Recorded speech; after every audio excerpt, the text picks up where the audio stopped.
Hello, I am Rajendra Kumar, Instructor Telecom, STTC Ghaziabad. Electronic exchange के इस video में हम आपको इलेक्ट्रॉनिक एक्सचेंज द्वारा दी जाने वाली सुविधाएं, इलेक्ट्रॉनिक एक्सचेंज में प्रचलित कुछ शब्दावली एवं SPC एक्सचेंज के सब डिवीजनों के फंक्शन के बारे में बताएंगे। इलेक्ट्रॉनिक एक्सचेंज की सुविधाएं, इनको 3 भागों में बांटा जा सकता है।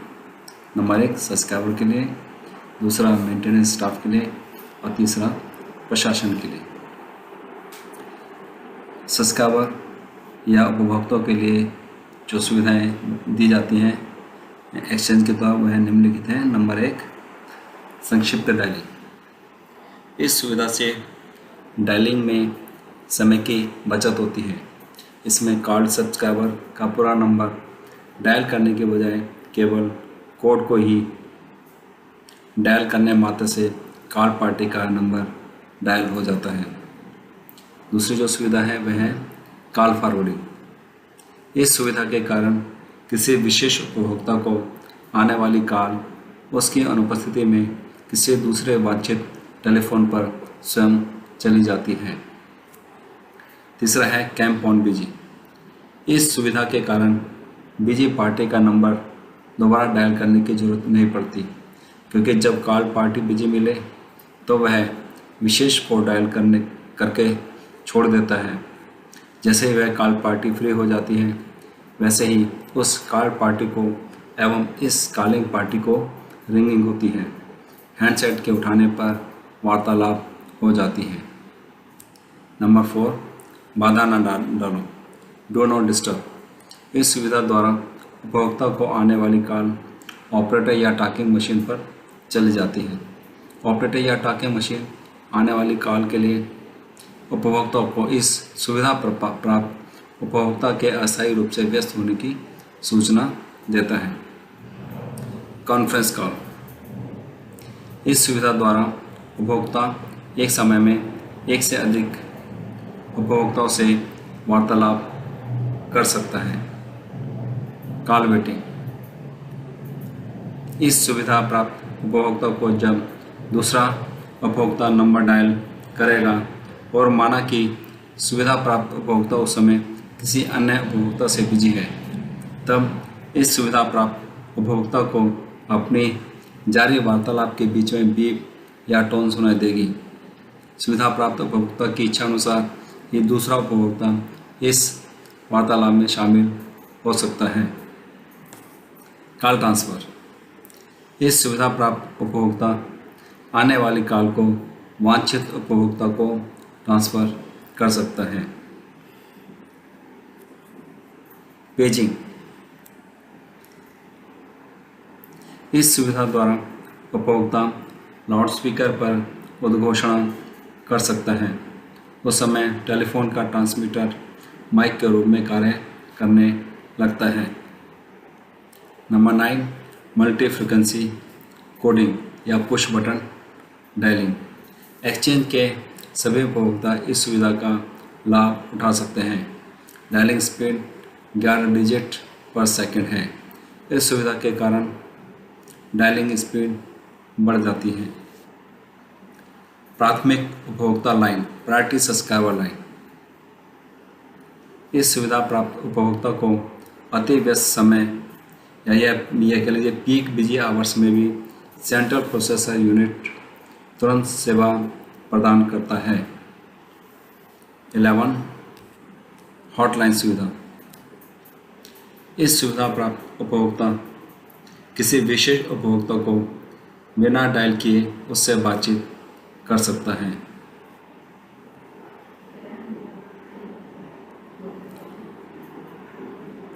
आउटगोइंग कॉल प्रतिबंधित या आउटगोइंग कॉल रिस्ट्रिक्शन। इस सुविधा के कारण बाहर जाने वाली कॉल को प्रतिबंधित किया जाता है। जैसे हमारे रेलवे पूछताछ में प्रयुक्त टेलीफोन केवल आने वाली कॉल सेवा ही प्रदान करता है। Call pickup. यदि किसी उपभोक्ता के टेलीफोन पर रिंग हो रही है तो इस सुविधा प्राप्त उपभोक्ता उस रिंग को पिक यही कह लीजिए अपने टेलीफोन पर पिक कर सकता है। आने वाली कॉल रेस्ट्रिक्टेड या आने वाली कॉल प्रतिबंधित, ये सुविधा प्राप्त उपभोक्ता केवल आउटगोइंग कॉल ही कर सकता है।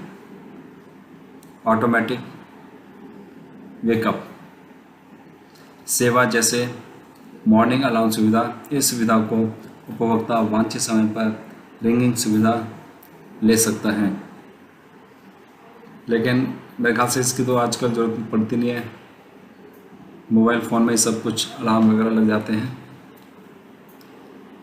नंबर निःशुल्क कॉल, कुछ विशेष टेलीफोन नंबर जैसे पुलिस, कंट्रोल रूम, टेलीफोन शिकायत नंबर आदि को डायल करने पर कोई कॉल चार्ज नहीं होता है।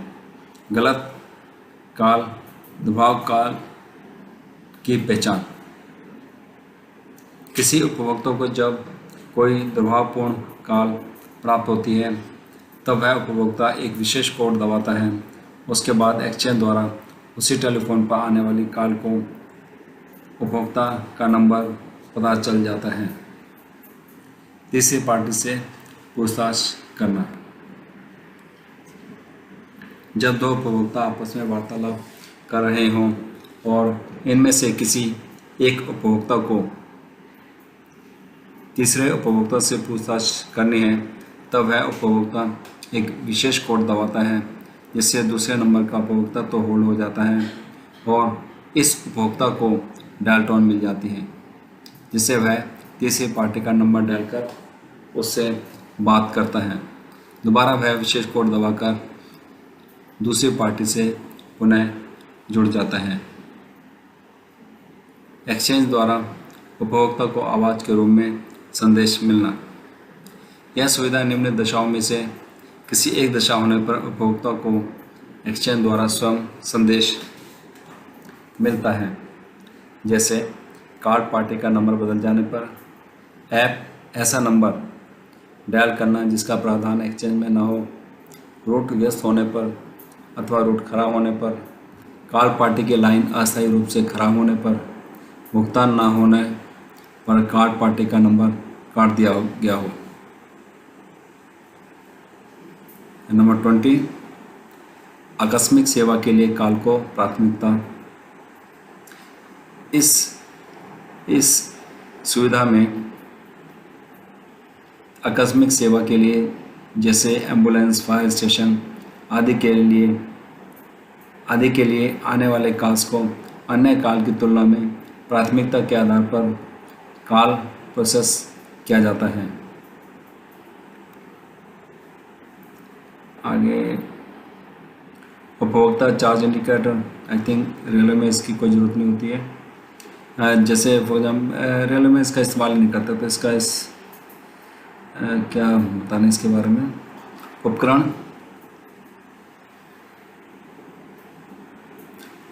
लॉक करने की सुविधा, गुप्त कोड डायल करके डायल की वर्किंग बंद हो जाती है। इस सुविधा द्वारा आप अगर चाहते हो कि आपका जो टेलीफोन है कोई दूसरा इस्तेमाल ना करे, तो इसका फ़ायदा उठा के आप अपने डायल को लॉक कर सकते हो, ताकि कोई आपके टेलीफोन से कोई नंबर डायल ना कर पाए।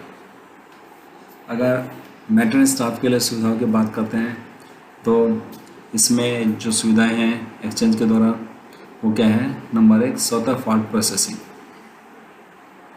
इलेक्ट्रॉनिक एक्सचेंज में प्रयुक्त सभी हार्डवेयर तथा सॉफ्टवेयर एवं एक्सचेंज के आंतरिक कार्य को चेक करने के लिए स्वतः फॉल्ट प्रोसेसिंग की सुविधा होती है। फॉल्टी उपकरण का कार्य स्वतः ही स्टैंड बाई उपकरण पर ट्रांसफ़र हो जाता है। मेंटेनेंस स्टाफ को फॉल्टी उपकरण की सूचना इंडिकेशन के रूप में मिलती है। दूसरा है फॉल्ट निदानार्थ जांचें, फॉल्ट डायग्नोस्टिक्स।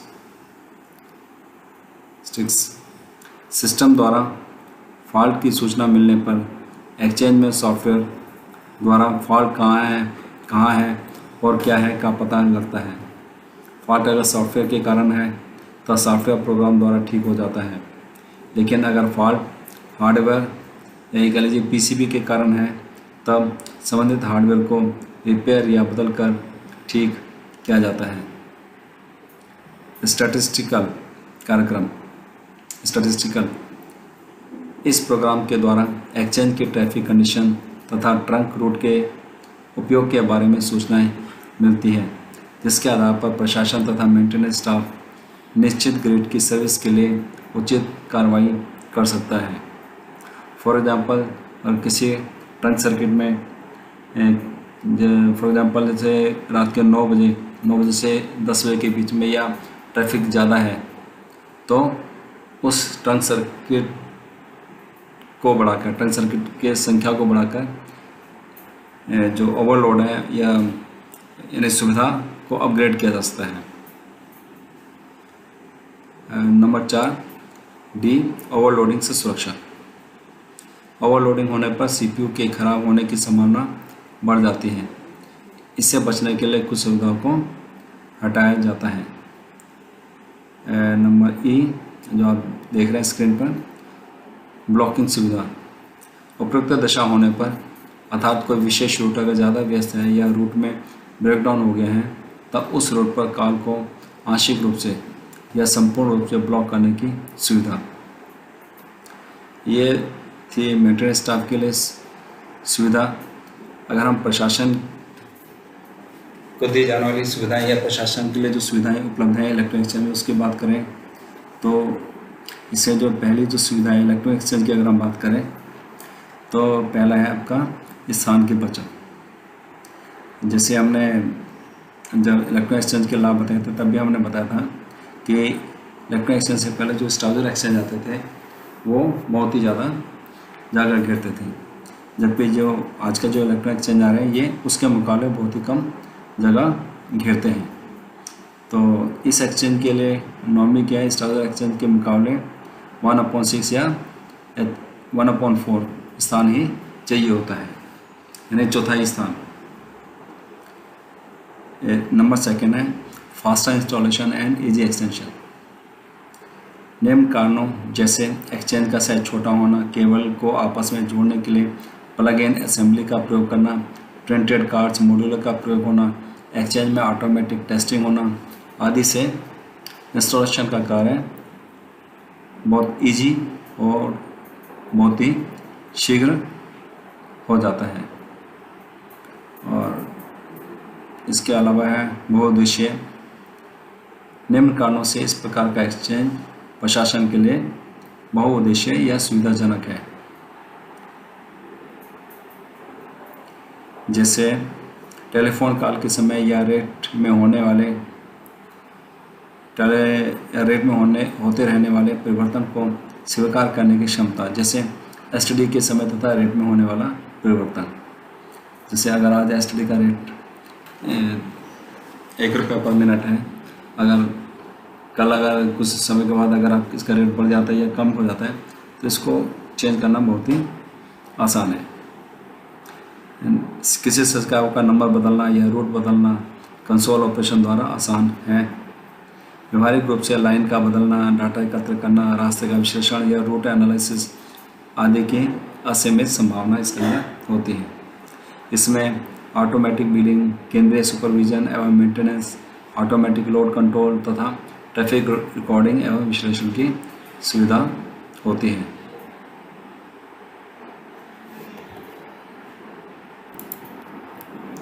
प्रशासन द्वारा उपभोक्ता को बहुत प्रकार की सेवाएं प्रदान की जा सकती हैं। सिग्नल एवं डाटा स्विचिंग की अन्य तकनीकों को स्वीकार करने की क्षमता, यानी कि जो इलेक्ट्रॉनिक एक्सचेंज है वो बहुउद्देशीय है। जो नेक्स्ट इसका जो सुविधा है जो प्रशासन के लिए वो क्या है, आर्थिक रूप से उपयोगी। इलेक्ट्रॉनिक एक्सचेंज में स्विचिंग बहुत ही शीघ्र होती है, जिस कारण ट्रंक सर्किट एवं दूसरे उपकरणों का पूरा उपयोग हो पाता है या कि कह लीजिए एफिशिएंटली इस्तेमाल हो पाते हैं। इस कारण यह एक्सचेंज आर्थिक रूप से अति उपयोगी है। तो जो लास्ट जो एडवांटेज है वो सुविधा है आपका, वो क्या है, उपभोक्ता लाइन की टेस्टिंग। नियमित रूप से उपभोक्ता के लाइन की टेस्टिंग, जैसे लाइन का इंसुलेशन, लाइन का कैपेसिटेंस तथा भारी वोल्टेज आदि स्वतः ही रात्रि में हो जाती हैं। इस टेस्टिंग रिपोर्ट को प्रिंटर द्वारा भी प्राप्त किया जा सकता है। अगर हम आगे हम बात करते हैं इलेक्ट्रॉन एक्सचेंज में आम प्रचलित शब्दावली के बारे में, जो नॉर्मली हम शब्द इस्तेमाल करते हैं। पहला शब्द जो आपकी स्क्रीन पर नज़र आ रहा है वो है आपका स्टोर्ड प्रोग्राम कंट्रोल। हालांकि हम इसके बारे में आपको पहले ही बता चुके हैं, फिर भी एक बार पढ़ लेते हैं। आपका इलेक्ट्रॉन एक्सचेंज पूर्व निर्धारित दिए गए निर्देशों के अनुसार ही कार्य करती है। ये निर्देश मेमोरी में प्रोग्राम के रूप में भर दिए जाते हैं। इसी कार्य विशेषता के कारण इस एक्सचेंज को एसपीसी एक्सचेंज के नाम से जाना जाता है। ऑलरेडी ये पहले डिस्कस किया जा चुका है। जो पहले वाली जो वीडियो था पार्ट 1, उसमें इसका डिस्कस इसके बारे में बताया जा चुका है। दूसरा क्या है कि शब्द के इस्तेमाल शब्द होता है, जैसे स्क्रीन पर लिखा है कंप्यूटर। कंप्यूटर आप सभी जानते हैं, यह एक ऐसी इलेक्ट्रॉनिक मशीन है जो सूचना प्राप्त करते हैं या डाटा प्राप्त करती है, प्रोसेस करती है तथा जो आपका उसका जो रिजल्ट है वो भी शीघ्र देती है। दूसरे शब्दों में हम कह सकते हैं कि कंप्यूटर किसी भी दी गई समस्या को पूर्व निर्धारित निर्देशानुसार बहुत तेज दर से गणना करती है। अगर हम कंप्यूटर की बात करते हैं तो कंप्यूटर के दो ही मेन, अगर इंसान से अगर तुलना किया तो दो ही मेन एडवांटेज होते हैं। क्या? Number 1 speed. कंप्यूटर जो भी काम करता है इंसान की तुलना में बहुत ही तेज़ करता है। जो इंसान को एक कठिन कैलकुलेशन दे दिया है तो हो सकता है कि पूरा दिन लगा दे, लेकिन वही काम कंप्यूटर सेकंडों के अंदर कर सकता है। और दूसरा जो मेन एडवांटेज है वो क्या है? एक्यूरेसी। इंसान को कठिन कैलकुलेशन करने के लिए दी, पता चला उसने पूरा दिन लगा दिया और पूरा दिन लगाने के बाद भी जो रिजल्ट आया, जो आंसर आया वो क्या है? गलत आया। लेकिन कंप्यूटर में ऐसा नहीं होता है। कंप्यूटर जो भी काम करेगा 100% एक्यूरेट, गलती की कोई संभावना नहीं है। गलती है तो किस में होगी? इंसान में होगी, उसका इस्तेमाल करने वाले में होगी। हार्डवेयर वह पुर्जा जिसे छुआ एवं देखा जा सके उसे उस यूनिट का हार्डवेयर कहते हैं, जैसे input output device, central processor unit, memory device इत्यादि। हम सॉफ्टवेयर की बात करें तो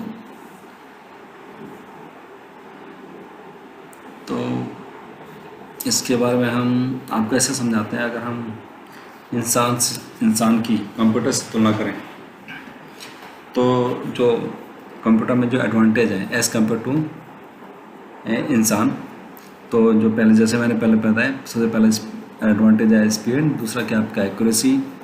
कंप्यूटर कभी थकता नहीं है और भी कई सारे एडवांटेज। लेकिन इन सारे एडवांटेज के होते हुए भी कंप्यूटर में एक छोटे से कीड़े के बराबर दिमाग नहीं होता है। तो कंप्यूटर अपना काम कैसे करता है? तो नॉर्मली होता क्या है कि कंप्यूटर से काम लेने के लिए हमें उसको दिशा निर्देश देने पड़ते हैं। जो हम इसको दिशा निर्देश देते हैं एक सीक्वेंशियल ऑर्डर में, उसको हम क्या कहते हैं? प्रोग्राम। और कई सारे प्रोग्रामों का जो ग्रुप है या सेट है वो क्या कहलाता है? आपका software.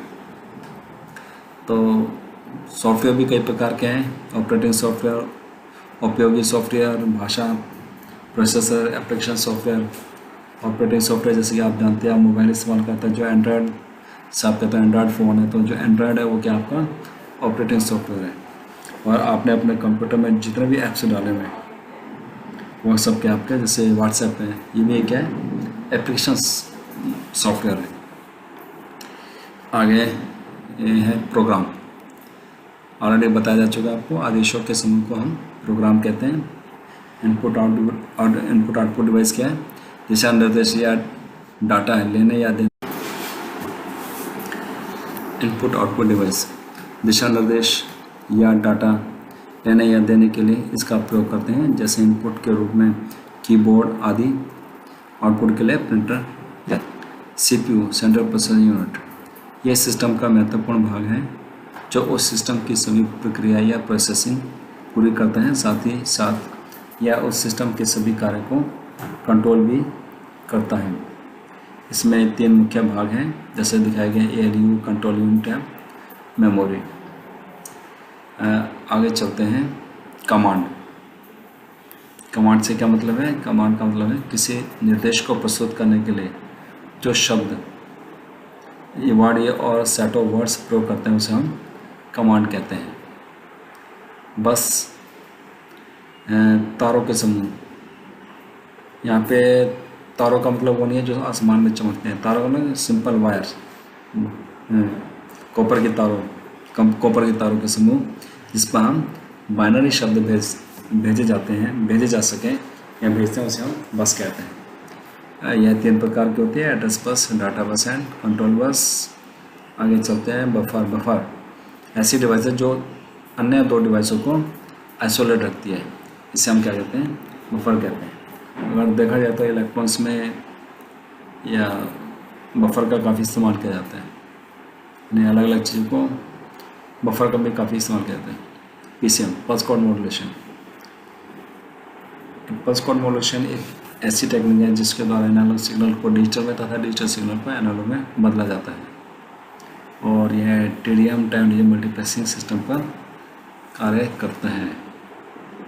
Normally pulse code modulation का इस्तेमाल किया जाता है जो आपकी आवाज़ है, ह्यूमन की आवाज़ जिसकी फ्रिक्वेंसी 360 हर्ट्ज से 3400 हर्ट्ज होती है, इस आवाज़ को डिजिटल सिग्नल में बदलने के लिए।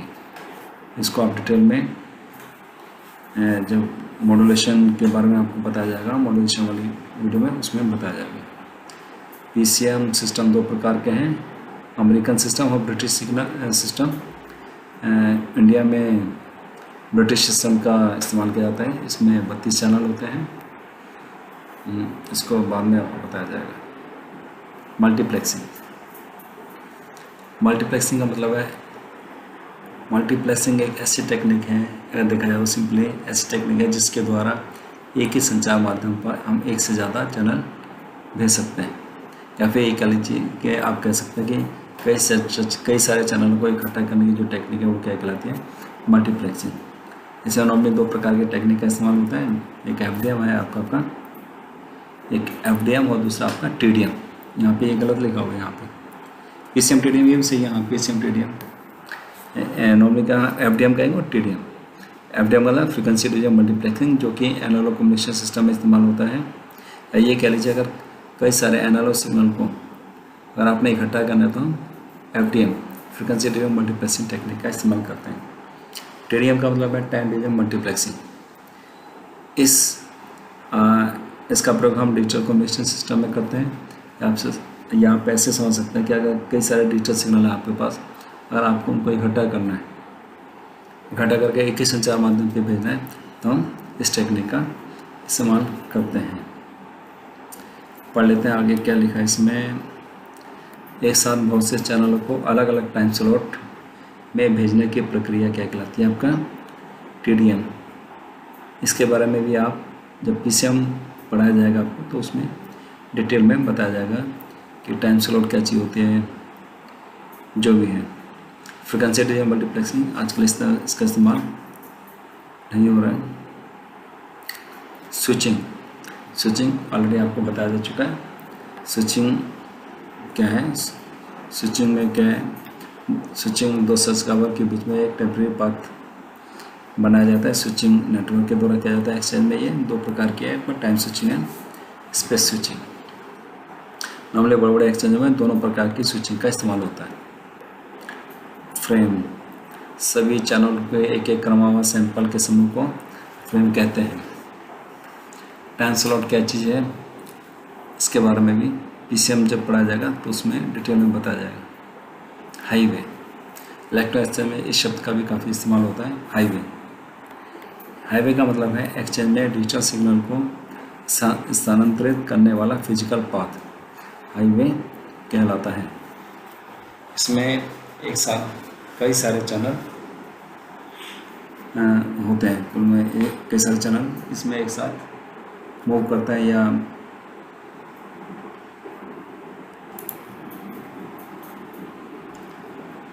पेरिफेरल का भी काफ़ी इलेक्ट्रॉनिक एक्सचेंज में इस्तेमाल होता है इस शब्द का। पेरिफेरल स्विचिंग नेटवर्क तथा माइक्रो प्रोसेसर या प्रोसेसर के बीच में तथा टर्मिनल उपकरण एवं केंद्रीय कंट्रोल के बीच में इंटरफेस के रूप में जो उपकरण कार्य करते हैं उसे हम क्या कहते हैं, पेरिफेरल कहते हैं। इनके उपयोग करने के निम्न कारण होते हैं, जैसे कि हम जानते हैं माइक्रो प्रोसेसर की स्पीड माइक्रो सेकंड में होती है, जबकि टेलीफोन स्विचिंग सेक्शन की स्पीड मिली सेकंड में होती है। तो इसके बारे में फ़िलहाल अभी हम छोड़ रहे हैं, फिलहाल हम आगे चलते हैं। इसका यानी बाद में आएगा ये। अगर इलेक्ट्रॉनिक रेलवे में कौन कौन से इलेक्ट्रॉनिक एक्सचेंज इस्तेमाल हो रहे हैं इसके बारे में अगर हम बात करें तो सबसे पहले जो इलेक्ट्रॉनिक एक्सचेंज आया था रेलवे में वो आया था C.DOT। ये भारतीय टेक्नोलॉजी, इसमें भारतीय टेक्निक का ही इस्तेमाल हुआ था और C.DOT का पूरा नाम है centre for development of telematics. इसको जो बनाने वाले थे वो सैम पित्रोदा थे, जो कि पिछली सरकार के टेक्निकल एडवाइज़र भी रहे हैं। इसके बाद आया ओमनी एक्सचेंज, ओके एक्सचेंज, फिर इसके बाद आ गया आपके ISDN एक्सचेंज, और आजकल ISDN एक्सचेंज ही भारतीय रेलवे में इस्तेमाल हो रहे हैं। और जितने भी इलेक्ट्रॉनिक एक्सचेंज हैं C.DOT से लेके कोरल एक्सचेंज जो भी हैं, ये सभी SPC के सिद्धांत पर काम करते हैं। SPC क्या है, ये हम ऑलरेडी आपको पहली वीडियो में बता चुके हैं। किसी भी SPC एक्सचेंज के को कार्यों के आधार पे हम 5 भागों में डिवाइड कर सकते हैं। थोड़ा सा पढ़ लेते हैं इसको। सभी electronic exchange store program control के सिद्धांत पर कार्य करते हैं। SPC एक्सचेंज में एक प्रोसेसर पूरे एक्सचेंज के कार्यों को मेमोरी में पहले से स्टोर प्रोग्राम के अनुसार कंट्रोल करता है। SPC एक्सचेंज को कार्य के आधार पर 5 सब सिस्टम में बांटा जा सकता है। जो 5 भाग हैं वो है आपके नंबर 1 टर्मिनल उपकरण। अगर देखा जाए तो इसमें इसको पढ़ लेते हुए इसमें लाइन, ट्रंक तथा सर्विस सर्किट टर्मिनेट किए जाते हैं। लाइन सर्किट SPC एक्सचेंज तथा सब्सक्राइबर लाइन के बीच में इंटरफेस का काम करते हैं। जो आपके टर्मिनल उपकरण है वो क्या आपका, जो आपका जो लाइन सर्किट है और जो SPC exchange, line circuit SPC exchange तथा सब्सक्राइबर लाइन के बीच में इंटरफेस का काम करते हैं, इसलिए इसे हम स्लिक सब्सक्राइबर लाइन इंटरफेस भी कहते हैं। यानी कि सब्सक्राइबर लाइन और एक्सचेंज के बीच में जो इंटरफेस है वो क्या कहलाएगा, आपका स्लिक कहेगा। सब्सक्राइबर लाइन इंटरफेस सर्किट कहते हैं उसे, और यही क्या होता है, टर्मिनल उपकरण होता है। तो और इसमें जो फंक्शन होता है स्लिक कार्ड या टर्मिनल उपकरण के जो फंक्शंस हैं, जिसमें कौन सा आपका बॉस्ट कार्य है, ये तो सर्किट होता है, यानी बॉस्ट, इसका जो फंक्शन हो गया बॉस्ट बी। इसमें बी का देखा है तो बी का मतलब बैटरी फीड। सब्सक्राइबर के टेलीफोन उपकरण तथा सिग्नलिंग के लिए 48 वोल्ट DC प्रदान करना। ये 48 वोल्ट DC प्रदान की जाती है, वो इसी कार्ड के द्वारा या कार्ड के द्वारा, यानी सब्सक्राइबर लाइन इंटरफेस का कार्ड कह लीजिए, अलग अलग एक्सचेंजमेंट के नाम अलग अलग हो सकते हैं, या टर्मिनल उपकरण कह लीजिए, एक ही बात है। तो ये इसी कार्ड के द्वारा आपके टेलीफोन पे जो 48 वोल्ट DC आती है वो इसी कार्ड के द्वारा आपको मिलती है। दूसरा है ओवर वोल्टेज प्रोटेक्शन। एक्सचेंज को सर्ज वोल्टेज से बचाने के लिए इसके अंदर सर्किट होता है, किसके अंदर, सब्सक्राइबर लाइन इंटरफेस कार्ड के अंदर, या इसको आप कह लीजिए टर्मिनल उपकरण। तीसरा जो है बी का मतलब बैटरी फीड और वोल्टेज प्रोटेक्शन। अगर आर की बात करें तो आर का मतलब है रिंग फीड। इसके द्वारा कार्ड पार्टी को रिंगिंग कर देना, यानी जो कार्ड पार्टी उसको जो रिंग दी जाती है वो इसी के द्वारा दी जाती है। एस का मतलब है सुपरविजन या फिर स्कैनिंग। लाइन के ऑन ऑफ स्टेटस को देखना। जैसे कि जब हमने सिग्नलिंग आपको बताया था तब हमने बताया था कि इलेक्ट्रॉनिक एक्सचेंज है, आपके जो सिस्टम सब्सक्राइबर लाइन है उनको लगातार स्कैन करता रहता है। स्कैन इसलिए करता है कि वहाँ पर कोई घटना घटित हुई या नहीं हुई। तो इस फंक्शन को हम कहते हैं स्कैनिंग या सुपरविजन। ये भी इसी कार्ड के द्वारा किया जाता है। अन्य टर्मिनल उपकरण का काम है ये। सी का कोडेक, वाला कोडर एंड डिकोडर। तो नॉर्मली क्या होता है कि जो इलेक्ट्रॉनिक एक्सचेंज है, इलेक्ट्रॉनिक एक्सचेंज से आपके घर तक जो 2 तारे आ रही हैं, आप इसके भी जो सिग्नल आपका जाता है वो कैसे जाता है, एनालॉग सिग्नल। और जबकि इलेक्ट्रॉनिक एक्सचेंज के अंदर की सारी वर्किंग जो होती है वो डिजिटल होती है। तो कोडेक का काम है एनालॉग स्पीच को डिजिटल तथा डिजिटल स्पीच को एनालॉग में बदलना है। यानी हमारी जो हमारी आवाज़ है, जो कि एनालॉग सिग्नल है, जब ये एक्सचेंज के अंदर एंटर होती है तो इसका सामना किससे होता है, ये कहाँ जाती है, कहाँ पे जाएगी, सबसे पहले सब्सक्राइबर लाइन इंटरफेस कार्ड में या उपकरण में जाएगी। उसके अंदर क्या होता है, एक आईसी होगी, वो आईसी इस एनालॉग सिग्नल को डिजिटल में बदलती है। और डिजिटल के एक्सचेंज के अंदर सारा काम डिजिटल है। इसके बाद जो ये दूसरे सब्सक्राइबर तब जाती है तो ये फिर अगेन उसको उस डिजिटल सिग्नल को एनालॉग सिग्नल में बदल देता है। एच का हाइब्रिड इलेक्ट्रॉनिक जो एक्सचेंज से जो आपके घर तक आती है 2 तारे आती हैं, ठीक है। तो बाहर की जो वर्किंग होती है वो क्या होती है, 2 वायर होती है, जबकि इलेक्ट्रॉनिक एक्सचेंज के अंदर की जो वर्किंग है वो टोटली क्या है कि 4 वायर। तो 2 वायर को 4 वायर में कन्वर्जन करने के लिए हाइब्रिड का इस्तेमाल करते हैं। ये इसी सब्सक्राइबर लाइन इंटरफेस कार्ड में ही लगा होता है। या आपकी कह लीजिए टर्मिनल उपकरण का ये काम है। T4 टेस्टिंग होता है, लाइन टेस्ट करने की सुविधा भी इसके अंदर होती है। तो जो ये टर्मिनल उपकरण है, ये क्या है आपकी जो सब्सक्राइबर लाइन है और जो है आपका एक्सचेंज है, उसके बीच का ये एक इंटरफेस है, इंटरफेस का काम करता है। और इसके जो मेन फंक्शन है, मेन कह लीजिए बेसिक जो फंक्शन है वो क्या आपका, उसका हम बॉस्ट कहते हैं। बी का मतलब बैटरी फीड, और का मतलब और वोल्टेज प्रोटेक्शन, आर का मतलब रिंग फीड, एस का मतलब सुपरविजन और स्कैनिंग, सी का मतलब कोडेक, एच का मतलब हाइब्रिड, और टी मतलब टेस्टिंग। दूसरा है आपका स्विचिंग नेटवर्क। स्विचिंग नेटवर्क के बारे में बताने से पहले हम सबसे नीचे चलते हैं। यहाँ पे देखिए डायग्राम, यहाँ डायग्राम देखिए, ये जो आप ये देख रहे हैं आपका ये क्या आपका टर्मिनल उपकरण है आपका, ये टर्मिनल उपकरण का ये सारा। और डाटा इंटरफेस लगा हुआ है, आपका सब्सक्राइबर लाइन और ट्रांस सर्किट यहाँ पे टर्मिनेट हो रहे हैं। यहाँ पे क्या है आपका स्विचिंग नेटवर्क दिखाई दे रहा है आपको, एक स्विचिंग नेटवर्क है। इसके अलावा स्विचिंग पेरिफेरल्स है, जिसमें स्कैनर, मार्कर, सिग्नल डिस्ट्रीब्यूटर दिखाया गया है। इसके अलावा सेंट्रल कंट्रोल, डाटा स्टोर में भी क्या है 2 प्रकार के हैं, call store, translation store, instruction store and backup store. ये है आपका ब्लॉक डायग्राम। तो एग्ज़ाम के पॉइंट ऑफ व्यू से भी ये काफ़ी इम्पोर्टेंट है। ये आपको आ सकता है कि एसपीआई एक्सचेंज के सब डिविजनों के जो कार्य है वो विस्तार पूर्वक समझाइए। तो ये था आपका टर्मिनल उपकरण। और हम वापस चलते हैं। जो दूसरा जो आपका जो फंक्शन है वो आपका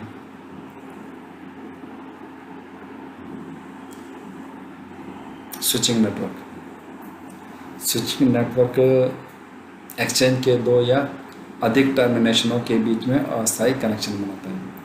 यानी कि जो स्विचिंग नेटवर्क है वो क्या काम करेगा, आपका जो इलेक्ट्रॉनिक एक्सचेंज के जो टर्मिनेशंस हैं, सब्सक्राइबर जिससे कनेक्टेड हैं, देखिए एक्सचेंज से क्या कनेक्ट होगा, या तो लोकल सब्सक्राइबर कनेक्ट होगा या ट्रांस सर्किट कनेक्ट होंगे।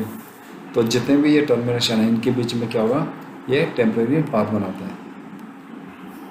इनके बीच में जो, इसके अलावा इनके बीच में जो स्पेस का ट्रांसमिशन है वो भी इंश्योर करेगा उनके बीच में प्रॉपर स्पेस का ट्रांसमिशन हो।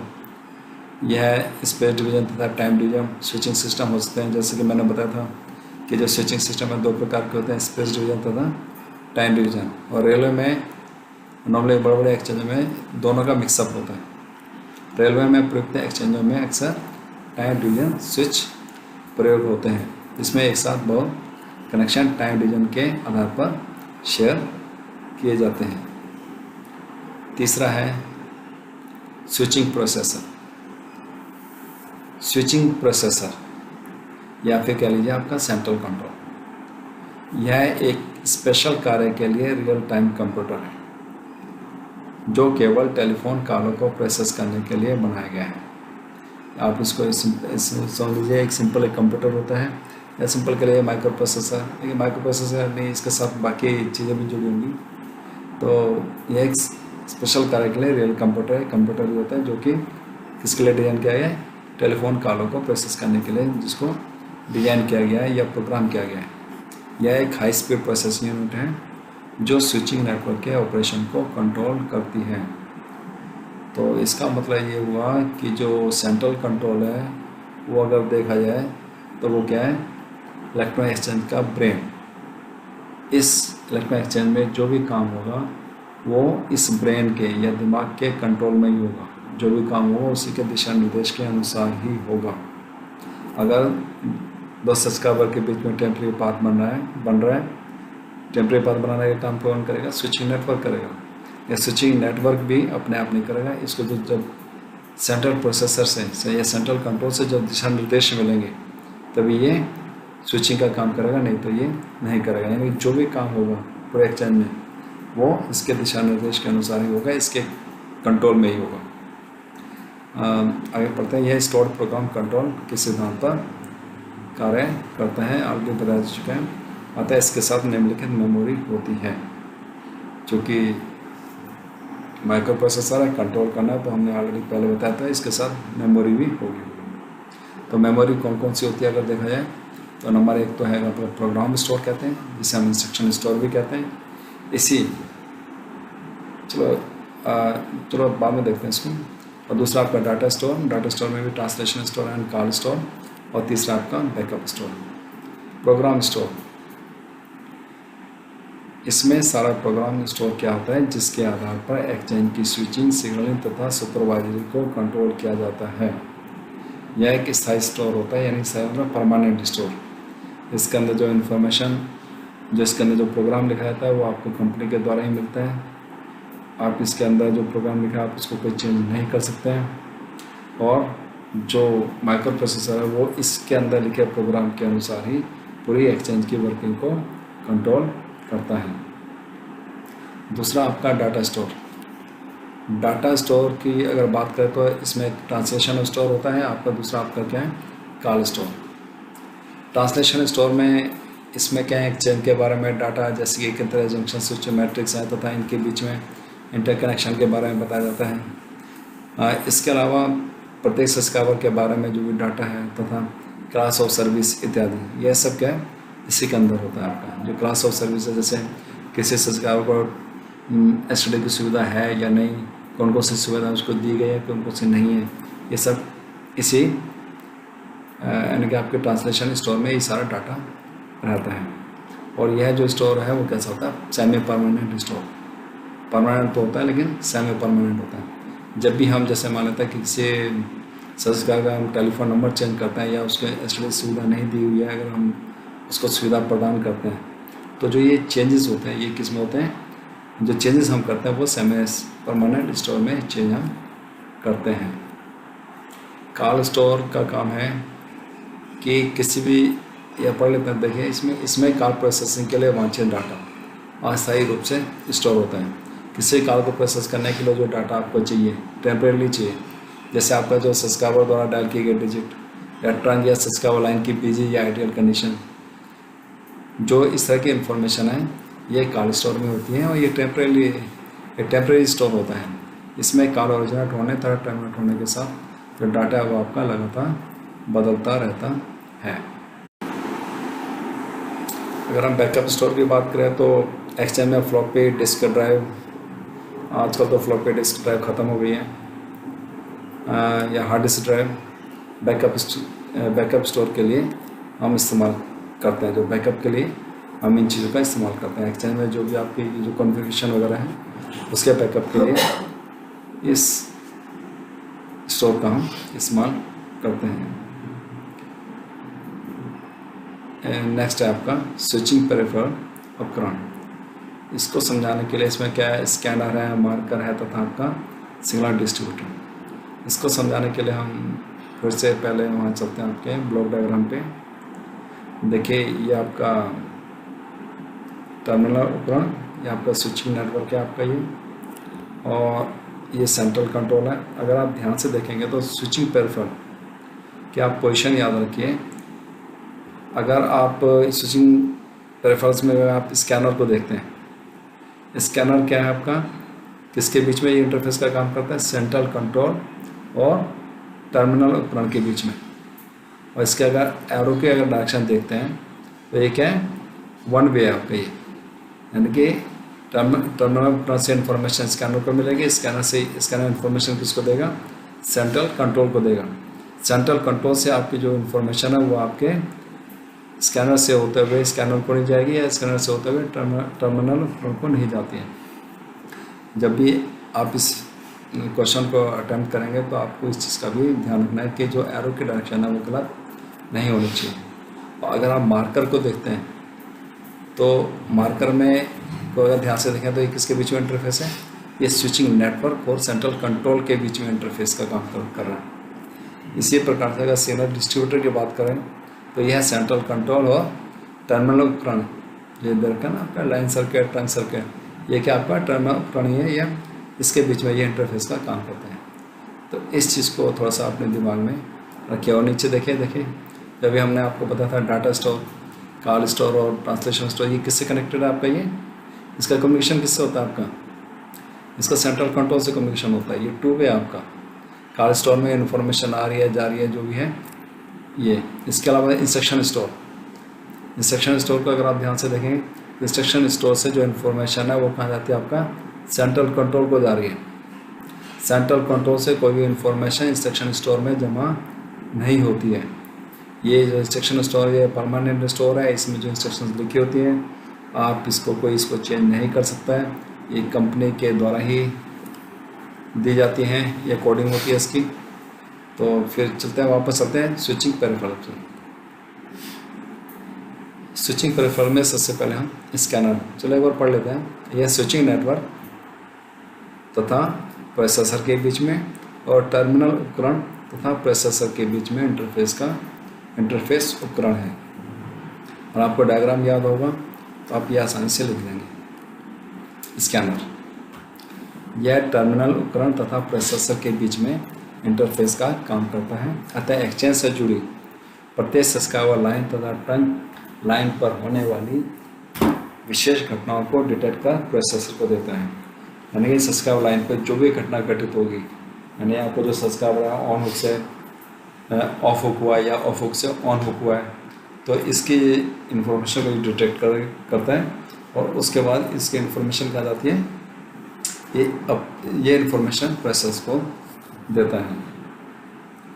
सेकंड, मार्कर यह स्विचिंग नेटवर्क तथा प्रोसेसर के बीच इंटरफेस का काम करता है। यह सेंट्रल प्रोसेसर के निर्देशों के अनुसार स्विचिंग नेटवर्क द्वारा कॉल के लिए पाथ बनाता है तथा कॉल को रिलीज करता है।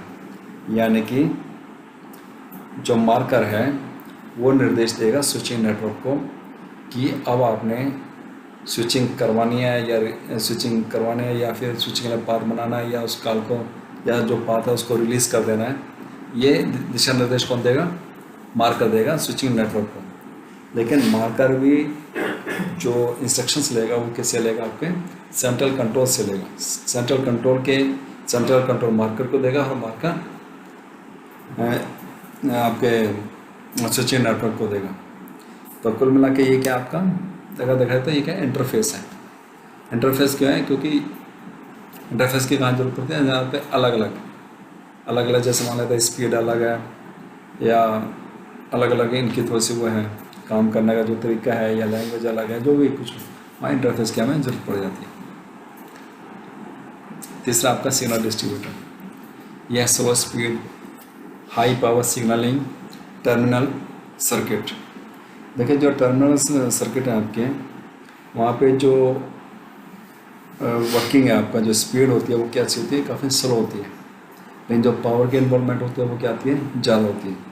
जबकि जो सेंट्रल प्रोसेसर है उसके जो स्पीड होती है वो क्या ज़्यादा होती है, और आपके जो लो पावर कंजप्शन वाली डिवाइस होती है ये, तो ये जो सिग्नल डिस्ट्रीब्यूटर है इन दोनों के बीच में इंटरफेस का काम करता है।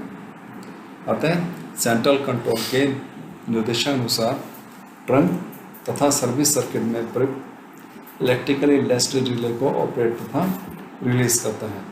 संक्षेप में यह टर्मिनल उपकरणों को सेंट्रल प्रोसेसर की कमांड देता है। आगे हम चलते हैं। नंबर 5 आपका data processing peripheral. Data processing peripheral कहाँ है? देखो देखो देखो, डाटा प्रोसेसिंग पेरिफेरल ये रहा आपका, सेंट्रल कंट्रोल से कनेक्टेड है आपका। इनपुट आउटपुट पेरिफेरल्स लिखा हुआ आपका ये। तो ये होता क्या एक्चुअल में, यह कंसोल या पर्सनल कंप्यूटर हो सकता है जिसके द्वारा कमांड देके ट्रांसलेशन स्टोर के प्रोग्राम में परिवर्तन किया जा सकता है। जैसा कि पहले भी आपको बताया जा चुका है कि जो ट्रांसलेशन स्टोर है वो कैसा होता है, सेमी परमानेंट स्टोर होता है। जब भी हम किसी की नंबर चेंज, किसी सब्सक्राइबर का नंबर चेंज करते हैं, सर्विस उसकी क्लास ऑफ सर्विस में या उसके दी जाने वाली सुविधा में कुछ परिवर्तन करते हैं, तो जो परिवर्तन है वो इसी स्टोर में हम करते हैं। और किसके द्वारा करते हैं? सिंपली एक आपका एक कंसोल होता है, आपका एक पर्सनल कंप्यूटर होता है, और इसका प्रयोग हम एडमिनिस्ट्रेटिव तथा मेंटेनेंस के लिए भी करते हैं। जैसे कि दिखाई दे रहा है, देखिए इनपुट आउटपुट पेरिफेरल्स इंस्ट्रक्शन इसको जानिए।